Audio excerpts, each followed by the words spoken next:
guys, thanks for joining me again and welcome back. This is episode 2 and today I want to talk about coordinators and assistants. If you haven't seen episode 1, you can find it on my page. We spoke about interns as well as graduates, a little bit of 101 to help them become a little better at their jobs, get in and feel like they own their position and that they're not doing it for someone else's service. So today I want to speak about coordinators as well as assistants, the people who hold everything together but never get the praise and the recognition that they deserve. I am speaking to people who are going into this job or going into something that is similar to that, giving you a little bit of tips on how I managed it when I was a coordinator and assistant, and what are the key things that helped me move from an assistant into a new position. Most importantly, obviously your skill set is limitless, so if you want to stay a coordinator for a long time because that's what you do well, amazing. But a lot of people have other aspirations like being a project manager, etc, etc.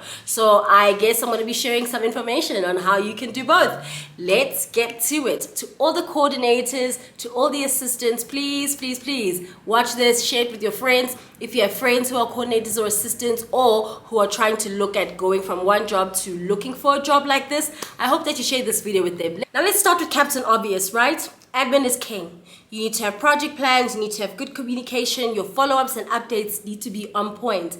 The thing about it being an assistant or a coordinator is you really literally either assisting, which means you need to know what is happening in the full scope of the system, or you're coordinating, so you are the person who's leading a lot of admin elements. Admin, I will always say, is the king of everything because admin drives all of our movements within the organogram, all of them. We all have admin that we have to do, and the people who end up doing a lot of the admin are coordinators and assistants because they almost sit with small parts from each person within the department. So I just want to shout you out for doing a job that really is like project management but has a different title. Anyway, going back to admin. Admin is king. Make sure that your admin is on point. Make sure you're communicating, sending follow-up emails, that everybody is clear on what is next. If you are coordinating something like an event and things like that, I would always suggest that you are governed, or your event or your campaign or whatever you are supporting is governed by a project plan. Your project plan will tell you what is happening at what time. It'll basically tell you what the item is. So if it's catering, for instance, then under catering you can say there's food, drinks, this and that.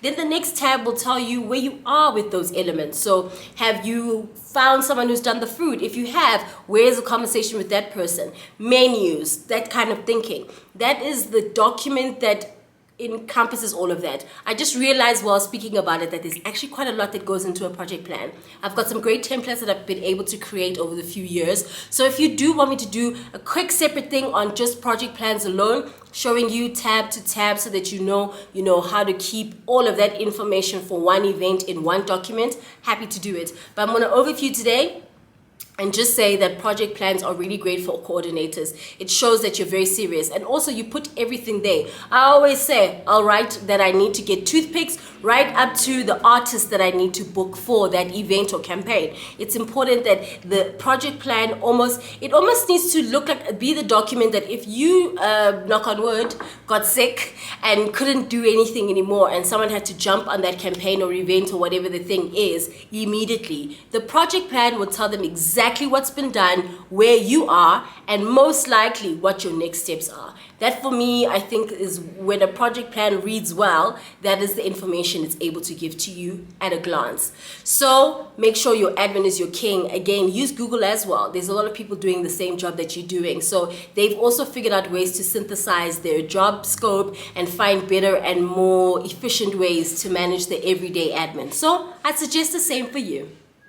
Secondly, what I would suggest is that you always chat to key furniture. That would be the people who've been there for a long time, people who work in the coordination positions that are similar to yours, traffic manager, personal assistants across the board, receptionists. Know their names, know their numbers. The goal when you're a coordinator going into a new position at a new job or assistant is they're already going to expect you to start assisting and coordinating from day one. So what you want to do is get to the I know what I'm doing place as fast as possible. And the quickest way to do that is to speak to people who've experienced the people before you. Ask them questions about what you need to know that's important in terms of your position scope. Go to reception and say, the person who was here before me, what did you guys have to communicate monthly? Is there something I have to give you? Do you need a view of my project plan? What do I need to share with you that makes your job easier? Is there some kind of correlation here? Sometimes there is, sometimes there isn't. But get on the ground and find those people. The second thing that I would say here is you want to close that gap of I'm new here. You really want to close it as quickly as possible. So rather get to a place where you are kind of understanding what your weekly scope needs from you and how people fit into that. So when you're coordinating, obviously you're coordinating people, departments. So your best bet is to understand the organogram and then walk around and make tangible sense of it. So if you see here, digital, head of digital, Richard, you need to get up and look for the digital department and speak to Richard and say, hello, I'm so-and-so. Do you have 5 minutes to talk to me about how we correlate what you need from me weekly, monthly, and what improvements you would want to see? Again, on improvements, I want to say that it's very important to, in as much as you're walking around saying this is who I am, blah, blah, blah, ask people in a way that is not to the detriment of the person before you, but ask them within our department or within our coordination, how do you think I can better coordinate going forward? What were the previous bottlenecks that you feel like I am going to go crazy if I have to keep doing this with this department again? Carve your own lane, carve your own point of view. And the one thing I always do immediately is separate myself from the regime before me. I separate myself from the regime before me and I'm just like, hello, I am this person here for this.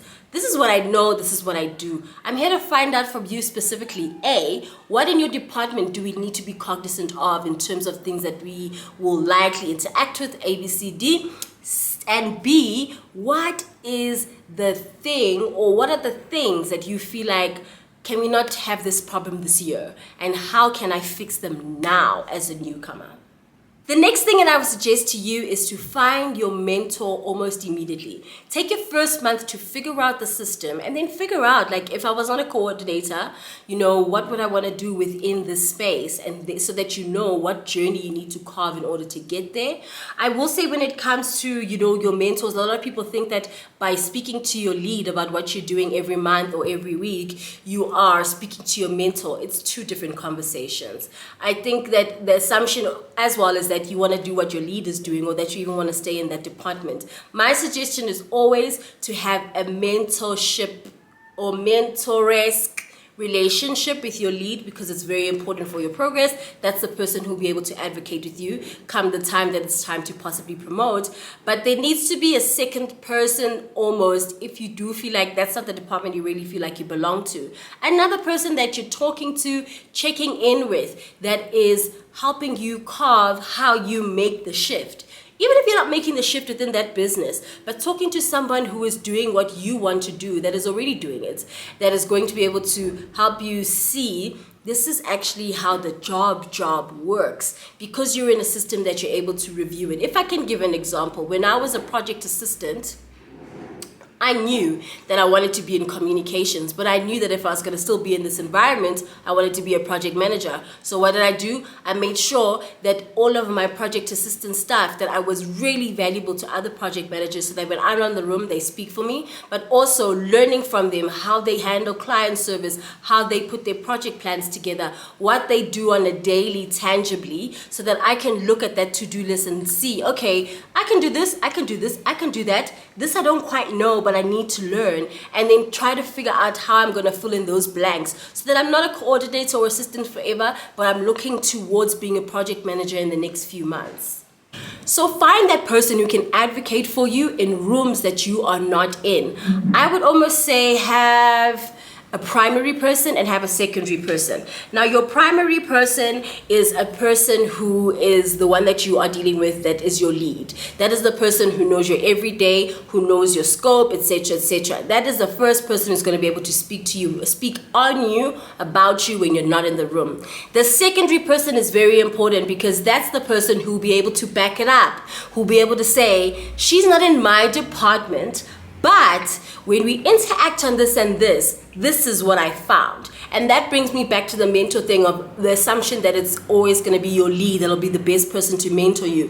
It isn't. Sometimes it's the CEO. When I was a project assistant and I wanted to be a project manager, my secondary mentor was the CEO at the time. Why was she the person who was my secondary? Because she knew I had comms plans around being around communications. She knew I was passionate about women, etc., etc. So we had a lot of things in common that I put forward that would allow me to build a rapport that would last beyond the job. So I've got the first person who is my daily go-to, who goes into a meeting and says, these are the reasons why I think we should hire staff for project manager, blah, blah, blah, blah, blah. Then I've got the secondary person in the room that says, actually, I agree, because in the 6 months, she randomly, blah, blah, blah. So those things start to come together for your benefit. Now, again, I'm always going to speak in the place of what is next if you want to get promoted, because I always feel like people who are coordinators and assistants have so much more to give. So it's always assuming that your tenacity for more is there.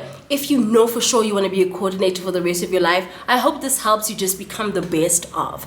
But essentially, I just didn't want to isolate the people who want to be coordinators and assistants forever by implying that everything is a climb. For me, everything is a climb because I've just been that girl forever. But yeah, that's all I wanted to say for that.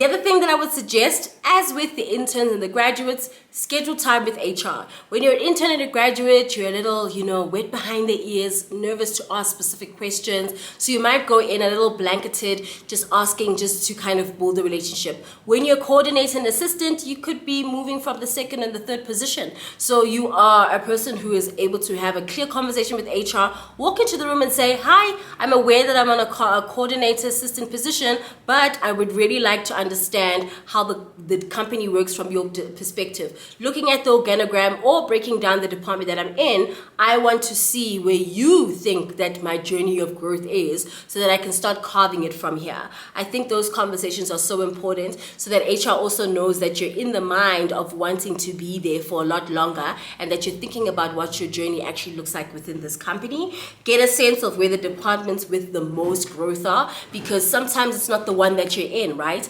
Sometimes other departments have got plans that they haven't even spoken about where they will need people with your skill set. However, they're going to immediately send CVs or applications out, or job posts out, because they're not aware that you have that skill set. So speaking to someone like HR who's aware that in and amongst what you're doing right now, you're able to do other things, it's important for people to know that you've got different skills. It's important for people to know that you're hungry, and it's important for people to know that, hey, I know I'm in this department, but if that department is looking, I'm keen. And I think that when you're in your first, second job, there is that confidence, you've got a bit of steadiness in your shoulders, you can walk into HR and say to them, I need to understand how the business works so that I understand how I fit into it.